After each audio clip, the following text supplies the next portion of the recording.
நண்பர்களுக்காகவும் குடும்பத்திற்காகவும் அயராது பாடுபடக்கூடிய விருச்சிக ராசி என்பர்களே, கொஞ்சம் எதிர்பார்த்த கொஞ்சம் எச்சரிக்கையாகவும் கொஞ்சம் கவனமாகவும் பேசணும். அதே உங்களை தவறாக ஒரு சித்தரிக்கக்கூடிய ஒரு காலகட்டமாக அமைஞ்சிரும். அரசால சில தொந்தரவுகள் உங்களுக்கு ஏற்படுறதுக்கு உண்டான வாய்ப்புகள் உண்டு. படிக்கக்கூடிய மாணவர்கள், காலேஜ் எஜுகேஷன் படிக்கக்கூடிய மாணவர்கள் கொஞ்சம் கான்சன்ட்ரேஷன் மாறுது. அதனால் படிப்பில் அவங்க கவனம் செலுத்தணும். தனக்குள்ள என்ன மாற்றங்கள் நிகழும் அப்படிங்கிறதுல விருச்சிகத்துக்கு எப்பவுமே ஒரு அவநம்பிக்கை.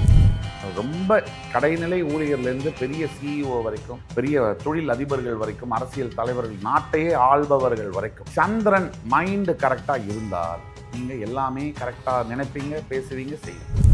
5ஆம் இடத்தில் சனி பகவான் இருக்கும் பொழுது குழந்தைகளை பற்றிய சிந்தனை, கவலை ஏதோ ஒன்று கண்டிப்பாக இருக்கும். பண விவகாரங்கள், எல்லா விஷயம், இந்த தெரியாத அப்படிங்கிற பிரச்சனைகள் வெளிப்படும். பலவிதமான கஷ்டங்களை அப்படி தாண்டி வரத்துக்குண்டான தெம்பு விருச்சிக ராசிக்கு இருக்கங்காட்டி இறைவன் அதை கொடுக்குறார்.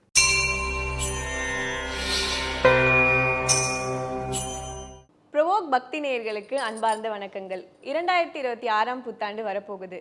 இந்த புத்தாண்டு ஒவ்வொரு ராசிக்காரர்களுக்குமே எப்படி அமையும் அப்படிங்கிற ஒரு ஆர்வம் இருந்துகிட்டே இருக்கும். இந்த ஒரு கேள்விக்கு பதிலளிக்கிறதுக்காக இன்று நம்முடன் 4 ஜோதிடர்கள், முதலாவதாக சுபாஷ் பாலகிருஷ்ணா அவர்கள், இரண்டாவதாக மகேஷ் ஐயர் அவர்கள், மூன்றாவதாக கனகாம்பாள் அம்மா அவர்கள், நான்காவதாக பஞ்சநாதன் ஐயா அவர்கள். அனைவருக்கும் வணக்கம்.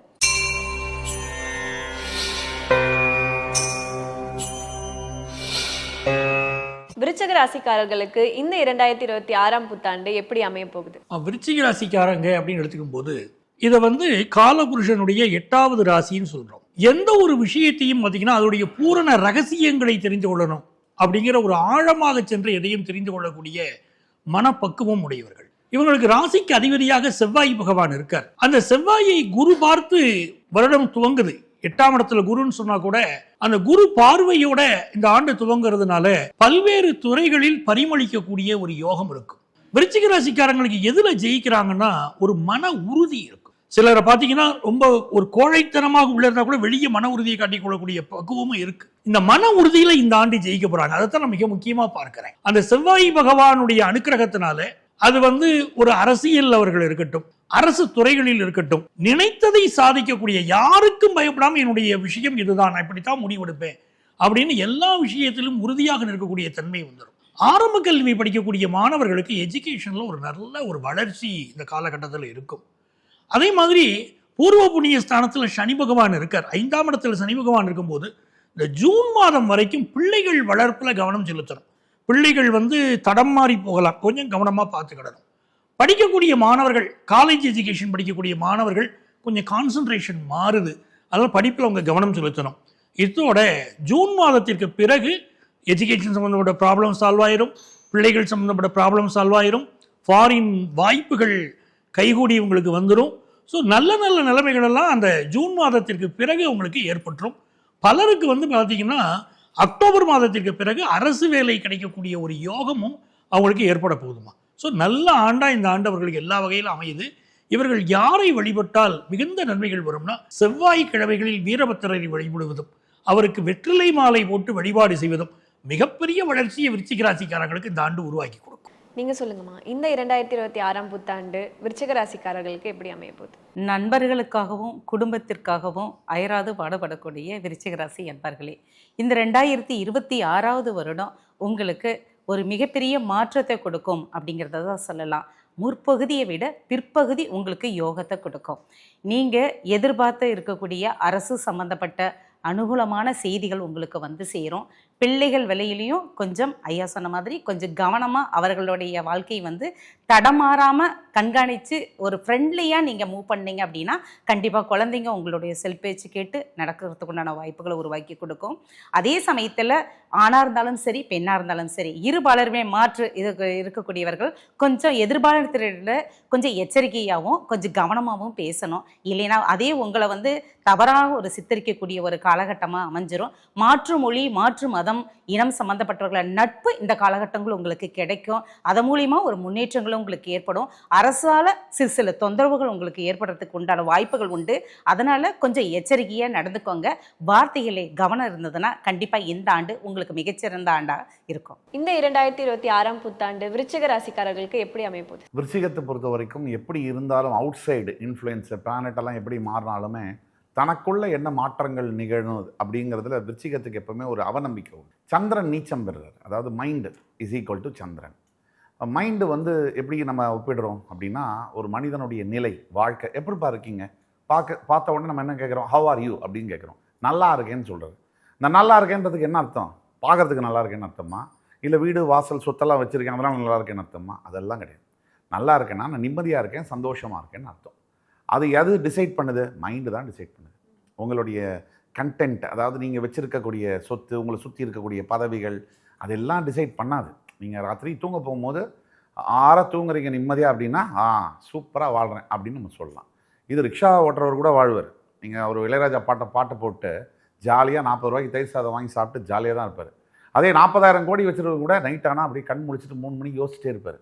இது நாளைக்கு ஏதாவது ஈடி வந்துடுவானா அப்படின்னு. அவர் நிறைய பெரிய தாடியே வளர்த்து வச்சுருப்பார். அதனால் இது என்ன பிரச்சனை அப்படின்னா, சந்திரன் தான் டிசைட் பண்ணுறாங்க. Main planet. ஒரு மனுஷன் யாராக இருக்கட்டும், ரொம்ப கடைநிலை ஊழியர்லேருந்து பெரிய சிஇஓ வரைக்கும், பெரிய தொழில் அதிபர்கள் வரைக்கும், அரசியல் தலைவர்கள், நாட்டையே ஆள்பவர்கள் வரைக்கும், சந்திரன் மைண்டு கரெக்டாக இருந்தால் நீங்கள் எல்லாமே கரெக்டாக நினைப்பீங்க, பேசுவீங்க, செய்வீங்க. மைண்டு தப்பாக போயிடுச்சுன்னா எல்லாமே தப்பாக போயிடும். அப்போ சந்திரன் நீச்சம் இயல்புலே ஆற ஒரு பிளானட்டில் அப்போ ஒரு வீக்னஸ் இருக்கும், ஒரு டிப்ரெஷன், மன அழுத்தம் இருக்கும். இந்த நிலைமையை கொண்டு குரு பார்வை வந்து உங்களுக்கு கிடைக்குது. எப்போது? ஜூன் 2லேருந்து உங்களுக்கு கிடைக்குது. அப்போ அங்கேருந்து தான் உங்களுடைய பொற்காலம் வந்து ஆரம்பிக்கும். உங்களுக்கு என்ன வேணும்? இப்போது தெம்பு வேணும், மைண்டில் தெம்பு வேணும். அது வந்து உச்சம் பெற்ற குருவுடைய 5ஆம் பார்வை கிடைக்கும் போது மட்டும்தான் உங்களுக்கு ஆரம்பிக்கும். அப்போ ஜூன் 2 வரைக்கும் நான் என்ன பண்ணேன் அப்படின்னு கேட்டிங்கன்னா, ஒன்றும் பண்ண வேணாம். இப்போ பண்ணுற வேலையை ஒழுங்காக பண்ணால் போதும். ஜூன் 2க்கு அப்புறமா அற்புதமான கால மாற்றங்கள் தன்னாலவே நடக்கும். எப்போவுமே இரவு இருந்தால் பகல் வரா மாதிரி, வெயில் இருந்தால் வந்து மழை வரா மாதிரி, மாறி மாறி வர்றது தான் வாழ்க்கை. அப்போ உங்களுக்கு அந்த காலகட்டங்களில் இயற்கையாகவே இறைவனுடைய அனுகிரகம், பார்வை என்பது கிடைக்கிது. அப்போ கிடைக்கும் போது தான் ஜூன் 2க்கு பிறகு அடுத்த பகுதியான அடுத்த ஆங்கில புத்தாண்டில் செகண்ட் ஹாஃபில் பெரிய முன்னேற்றங்கள் நான் சொல்லும் போது 25,000 ரூபா சம்பாதிச்சுட்டு இருக்கிறாரு, 1 லட்ச ரூபா சம்பாதிக்கிற அளவுக்கு மாறும் வாழ்க்கை. இப்போ பைசா தான் எல்லாத்தையும் தீர்மானிக்குதா அப்படின்னா, இந்த காலகட்டத்தில் பைசா பலவற்றை தீர்மானிக்குது. அந்த வகையில் இது தீர்மானமாகுது. அப்போ வாழ்க்கையில் நிம்மதி வர்றதுக்கு அந்த 5 மாதம், முதல் 5 மாதம் நீங்கள் செய்ய வேண்டியது கண்டினியூஸாக மெடிடேஷன் பண்ணணும், தியானம் பண்ணணும். அப்படி பண்ணால் நல்லது நடக்கும். விருச்சிகம் வெற்றி உங்களுக்கு. விருச்சிக ராசிக்காரர்களுக்கு இந்த 2026ஆம் ஆண்டு எப்படி இருக்க போதியா? விருச்சிக ராசி என்பவர்களுக்கு 2026 இவங்களுக்கு வந்து எங்கே போனாலும் அட்வைஸ் பண்ணுறாங்க. எங்கே போனாலும் எதை சொன்னாலும் அட்வைஸ் கேட்டுகிட்டே இருக்கேன்.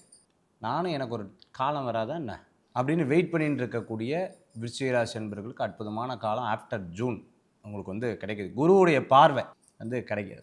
5ஆம் இடத்தில் சனி பகவான் இருக்கும் பொழுது குழந்தைகளை பற்றிய சிந்தனை, கவலை ஏதோ ஒன்று கண்டிப்பாக இருக்கும். இல்லைன்னா சொல்ல முடியாது. சொந்த பந்தங்கள்லாம் முன்னாடி ஒன்று பேசுவா, பின்னாடி போய் ஒன்று பேசுவாங்க. மறைமுகமான விஷயங்கள், அதாவது அம்மா அப்பாவுக்கு தெரியாமல் பசங்களும், கணவருக்கு தெரியாத மனைவி, மனைவிக்கு தெரியாத கணவர், பண விவகாரங்கள், எல்லா விஷயம் இந்த தெரியாத அப்படிங்கிற பிரச்சனைகள் வெளிப்படுத்தும். ரொம்ப கேர்ஃபுல்லாக இது கொண்டு வரும். 4ஆம் இடத்துல ராகு, பூர்வீக சொத்து லாபம், இடம், பொருள், வீடு, மனை, லீகல் கரெக்டாக செக் பண்ணிவிட்டு அதுக்கப்புறம் வாங்கிக்கிறது நல்ல பலன்களை கொடுக்கக்கூடியதாக இருக்கும்.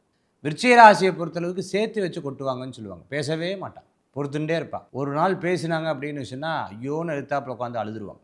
அந்த மாதிரி விருச்சிக ராசி என்பவர்களுக்கு இருக்கும். அதே மாதிரி பாராட்டுதல், பட்டம், சினிமா நட்சத்திரமாக இருந்துட்டு இருக்கிறவங்களுக்கு மிகப்பெரிய மாற்றங்கள் உண்டு. நம்ம நாட்டினுடைய பிரதமருக்கே விருச்சிக ராசி தான்.